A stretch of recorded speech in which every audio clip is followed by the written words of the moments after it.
The cameras were rolling. 30 million Americans were watching. And Johnny Carson, the man who had interviewed presidents, survived scandals, and laughed through 2 decades of chaos, was about to break. It happened on a Tuesday night in 1979. Studio One at NBC Burbank was buzzing with the usual energy. The audience settled into their seats. Doc Severson's orchestra warmed up. Ed McMahon shuffled his cue cards. Everything was running like clockwork. Just another episode of The Tonight Show. But then Johnny saw them. 2 little girls sitting in row F1 looked about 8 years old. The other couldn't have been more than 6. They weren't laughing. They weren't waving. They were staring directly at him with an intensity that made his chest tighten. And in their small hands, they clutched a handwritten sign that read, "Please, Mr. Carson, we need to tell you something important." Johnny frowned. Children didn't look like that unless something was terribly wrong. During the commercial break, a stage manager approached his desk. "Johnny, those 2 girls have been asking for you since they arrived. Their grandmother brought them. She says it's urgent." Johnny glanced back at them. The older girl's jaw was set with determination. The younger one's eyes were red and swollen. They had been crying. "Bring them up here," Johnny said quietly. The stage manager hesitated. "We're already 4 minutes over. The producer says—" "I don't care what the producer says." Johnny's voice was calm but firm. "Bring them up here now." The audience had no idea what was about to happen. Neither did America. But in less than 3 minutes, Johnny Carson would hear words that would haunt him for the rest of his life. Before we continue this story, let us know in the comments, where in the world are you watching this from? And if you love untold stories from the golden age of television, hit that subscribe button, because tomorrow we have another moment that stopped America in its tracks. What those 2 little girls whispered into Johnny's ear would become the most unforgettable moment in television history. And here on Echoes of Johnny, we bring you the stories that time forgot. The moments that made Johnny Carson a legend, one truth at a time. The Tonight Show wasn't just a TV program. It was an institution. For over 17 years, Johnny Carson had been America's nighttime companion. He made the nation laugh through Vietnam. He brought comfort during Watergate. When tragedy struck, Johnny knew exactly what to say. And when joy returned, he celebrated with millions. He was unshakable, unflappable, the king of late-night cool. Studio One in Burbank was his kingdom. 200 seats filled nightly with people who waited months for tickets. The band, the crew, the rhythm of the show, it all moved like a well-oiled machine. Johnny sat behind that iconic desk, tie perfectly knotted, hair immaculate, ready to deliver another flawless 90 minutes of entertainment. This particular Tuesday was supposed to be routine. A comedian in the first segment, a movie star promoting their latest film, maybe an animal expert with something unusual. Standard fare, but routine shattered the moment those 2 little girls stood up. The stage manager guided them down the aisle. The audience started clapping, assuming this was a planned bit. Johnny always had a soft spot for kids. Maybe this was going to be one of those sweet, spontaneous moments he was famous for. Except Johnny wasn't smiling. As the girls climbed the steps to the stage, the applause began to fade. Something felt different. The older girl held her younger sister's hand so tightly her knuckles had turned white. Both of them wore simple dresses. Nothing fancy, clearly not new.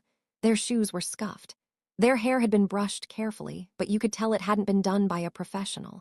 Johnny stood from his desk. He never stood for guests during the opening segment, but he stood for them. He positioned 2 chairs next to his desk and knelt down so he was at their eye level. The cameras caught it all. Ed McMahon leaned forward in his seat, confused. Doc Severson sat down his trumpet. The entire studio went quiet. "Hello there," Johnny said softly. His voice had none of its usual performance quality. This was real. "What are your names, sweetheart?" The older girl swallowed hard. Her voice came out barely above a whisper. "I'm Sarah. This is my baby sister, Emily." "Well, Sarah and Emily, I saw your sign. You said you needed to tell me something important." Sarah nodded. Her hands trembled as she reached into her pocket and pulled out a folded piece of paper. It was wrinkled and worn, as if it had been held onto for days. And then she said 5 words that changed everything. "Can we whisper it to you?" The request hung in the air like smoke. 30 million people watching a live broadcast and 2 little girls asking to whisper a secret. Every instinct in Johnny's veteran brain told him this was a bad idea. You don't do unscripted whispers on live television. You don't hand control of the show over to children you've never met. You don't risk dead air, confusion, or worse, something inappropriate slipping through. But when Johnny looked into Sarah's eyes, he saw something that overrode every rule in the broadcasting handbook. he saw desperation. "Of course you can," Johnny said gently. He leaned in, tilting his head so his ear was close to Sarah's mouth. The studio fell into a silence so complete you could hear the hum of the stage lights. Sarah cupped her small hands around Johnny's ear and began to whisper. The cameras stayed locked on Johnny's face. America couldn't hear the words, but they could see the reaction, and what they saw would be replayed on news broadcasts for decades. Johnny's expression shifted. His eyebrows drew together, his jaw tightened.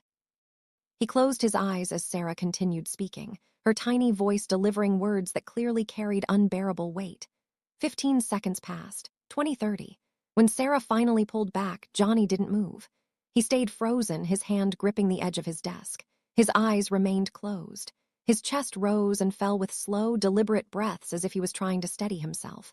Then Emily, the 6-year-old, tugged on his sleeve. Johnny opened his eyes and looked at her. She pointed to her own mouth, then to his ear. She wanted her turn. Johnny's face was already pale, but he nodded and leaned down again. Emily's whisper was shorter, maybe 5 seconds, but the impact was devastating. This time, when Johnny pulled back, his eyes were wet. The audience saw it. Ed McMahon saw it. Doc Severson saw it. And 30 million Americans watching from their living rooms saw it. Johnny Carson, the man who had maintained perfect composure through every interview, every emotional guest, every national tragedy, was fighting back tears on live television. He tried to speak, his mouth opened. Nothing came out. He cleared his throat and tried again. His voice cracked. He looked away from the camera, his hand moving to cover his mouth. Ed McMahon stood up from his chair, alarm crossing his face. Johnny, but Johnny couldn't answer. He reached for the piece of paper Sarah had been holding. She handed it to him with shaking fingers. Johnny unfolded it slowly. Read it once, then read it again. And then America watched as Johnny Carson's famous composure shattered completely. His shoulders began to shake. He removed his glasses, something he almost never did on camera, and pressed his palm against his eyes. For the first time in tonight's show history, there was no laughter, no applause, just the sound of a grown man trying not to sob in front of the entire nation. Johnny couldn't stop the tears. They came in waves, breaking through every defense he had built over 20 years of live television. He tried to compose himself, failed, and tried again. The audience sat in stunned silence, watching their invincible host fall apart. Ed McMahon rushed to Johnny's side and put a hand on his shoulder. "Talk to me, Johnny. What's going on?" Johnny shook his head, unable to form words. He held up the paper with trembling hands so Ed could read it. Ed's face went white. It was a letter handwritten in shaky script. Hospital letterhead visible at the top. The date showed it had been written just 2 days earlier. The letter was from the girl's father. Sarah's small voice cut through the silence. She wasn't whispering anymore. Her words rang clear across the studio. "Our daddy is in the hospital, Mr. Carson. The doctors say he doesn't have much time left." A collective gasp rippled through the audience. Emily, the younger sister, added in her tiny voice, "Mommy died when I was a baby. Daddy is all we have." Johnny looked at them, his face wet with tears, and managed to speak. "What did you whisper to me, sweetheart?" Sarah's chin trembled, but she stood tall. "I told you that Daddy watches your show every single night, even in his hospital room. He says, 'You're the kindest man on television.'" Emily jumped in. "And I told you that Daddy said if anyone in the whole world could help us, it would be you." "Help you with what?" Johnny's voice was barely audible. Sarah pulled in a shaking breath. "When Daddy dies, they're going to separate us. We don't have any other family except Grandma, and she's too sick to take care of both of us." The social worker said, "Emily will go to one foster home and I'll go to another one." The words landed like a bomb. The audience erupted in gasps and sobs. Women covered their mouths. Men wiped their eyes. Even the camera operators were crying. Emily grabbed her sister's hand. "I don't want to lose Sarah. She's all I have left." Johnny pressed both hands against his face. His shoulders shook violently. When he finally lowered his hands, his eyes were red and his voice was thick with emotion. "How old are you girls?" "I'm 8, Sarah said. Emily just turned 6. Johnny looked at the letter again, then directly into camera. 1.3 million Americans saw raw, unfiltered pain on his face. "I've been doing this show for 17 years, he said, his voice breaking with every word. "I've interviewed presidents, movie stars, heroes, but I have never," he stopped, overcome. "I have never been more honored than I am right now to be sitting with the 2 bravest people I have ever met." The audience exploded in applause, but Johnny held up his hand. Your daddy is watching right now, isn't he? Both girls nodded, tears streaming down their faces. Johnny looked directly into the camera. Sir, I don't know you, but I know you raised two incredible daughters, and I give you my word. His voice cracked. He steadied himself. I give you my word, they will never be separated. Never. The studio erupted. People were standing, crying, applauding. Ed McMahon had tears running down his face. Doc Severson openly wept, but Johnny wasn't finished. He reached into his jacket and pulled out his personal checkbook. On live television in front of 30 million people, he opened it and began to write. This is a start, he said, his hands shaking as he wrote. But America, I need your help. NBC put a phone number on the screen. These girls are going to have a future, and we're going to make sure of it. Ed McMahon stepped forward, pulling out his own checkbook. Johnny, I'm matching whatever you write. From the orchestra pit, Doc Severson stood. Count us in. One by one, band members stood. Audience members stood. The entire studio became a wave of people rising to their feet. And in that moment, television stopped being entertainment. It became a movement. The scheduled celebrity guest never made it on stage that night. The commercial breaks were skipped.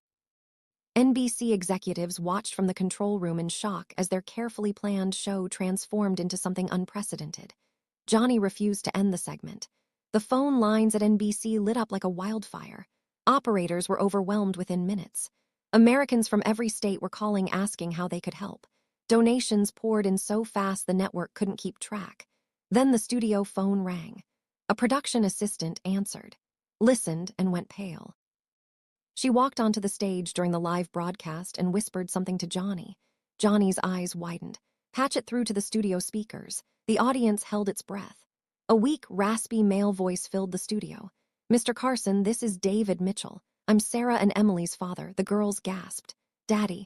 Hi, baby girls, the voice said, and you could hear him fighting to keep it steady. I'm watching you right now. You were so brave. Sarah and Emily both started crying. Johnny motioned for them to come closer to the microphone on his desk. We love you, Daddy, they said in unison. I love you both so much. There was a long pause, the sound of labored breathing. Mr. Carson, I don't know what to say. I can't believe this is happening. Johnny leaned toward the microphone, his voice thick. Sir, your daughters came here because they believed in something. They believed that people are good. They believed that someone would care. And they were right. I just wanted them to stay together, David's voice cracked. That's all I wanted. I couldn't die knowing they'd be torn apart. They won't be, Johnny said firmly. You have my word. I'm going to personally make sure they're placed together. I'll fund whatever it takes. Legal fees, housing, education, everything. Ed McMahon stepped closer. You've got my word too, sir. From the audience, an elderly woman stood. Sarah and Emily's grandmother. Her voice trembled as she spoke. I'm their grandma. I wanted to keep them, but I'm sick and I don't have the money for Johnny cut in gently. Ma'am, you're going to have all the help you need. I promise you that. An NBC executive appeared on stage, something that had never happened during a live broadcast. Mr. Carson, the network wants to make an announcement. We're matching your contribution, and we'll cover all legal expenses to keep these girls together. The audience erupted again. People were openly weeping. David's voice came through the speakers one more time. Mr. Carson, how can I ever thank you? Johnny looked at Sarah and Emily, both clinging to each other, and his voice broke again. You already did, sir. You raised these two angels. That's thanks enough. But what happened next would become the most replayed moment in television history. The hospital called again 30 minutes later. This time it was the doctor. Johnny took the call on speakerphone, still on live television. This is Dr. Reynolds from Cedars-Sinai. Mr. Carson, I've been monitoring our patient during your broadcast. How is he? Johnny asked. His vital signs have stabilized. The emotional relief, the hope you've given him, it's having a real physiological effect. I can't promise anything, but he's fighting harder now. Johnny closed his eyes and nodded. Can he hear me? Yes, we have the TV on in his room. Johnny looked directly at the camera. David, I want you to listen to me. You focus on fighting. Your girls are taken care of. The entire country is rallying around them. You focus on getting better. Sarah suddenly spoke up. Daddy, me and Emily are going to be okay. You don't have to worry anymore. Emily added, we're going to be together forever, just like you wanted. The doctor's voice softened. He's nodding. He hears you. In the following days, the story exploded across America. Newspapers ran front-page stories. NBC received over $800,000 in donations within 48 hours. A trust fund was established. Legal teams worked around the clock. And 3 weeks later, Sarah and Emily were placed with a foster family who had been thoroughly vetted and approved, one that agreed to keep them together and allow their grandmother regular visits. Johnny kept his promise in ways the public never knew. He visited the girls regularly, always off camera. He attended their school events. When they graduated high school years later, he was there. And when college came, he quietly paid for everything. David Mitchell passed away 5 weeks after that broadcast, but he died knowing his daughters would never be separated. And Johnny Carson carried those whispered words with him for the rest of his life. The episode was never rerun during Johnny's lifetime.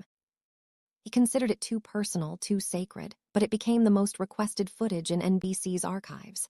Years later, in a rare private interview before his retirement, Johnny was asked about the most meaningful moment of his career. He didn't hesitate. 2 little girls who had the courage to ask for help. They reminded me what television is really for. It's not about ratings or fame. It's about connection. It's about showing up when it matters. Sarah and Emily grew up to become teachers. Both dedicated their lives to working with foster children. In 2010, Sarah gave a single interview about that night. Johnny Carson saved our lives, she said. But more than that, he taught America something important. He showed that when you speak up, when you ask for help, people will listen. Our father died in peace because of Johnny, and we grew up together because he cared. The whispers that broke Johnny Carson weren't words of tragedy alone. They were words of trust. 2 children betting everything on the belief that kindness still existed in the world. And Johnny proved them right. Sometimes the smallest voices carry the most powerful truths, and sometimes it takes breaking down to build something beautiful. If this story touched your heart, let us know in the comments where you're watching from and what it meant to you. Here on Echoes of Johnny, we uncover the moments that defined a generation. The tears, the laughter, and the humanity behind the man who made America smile for 30 years. Hit that subscribe button and turn on notifications, because tomorrow we have another echo from Johnny's legacy that will leave you speechless. Until then, remember the best stories are the ones that remind us what it means to be human. We'll see you in the next.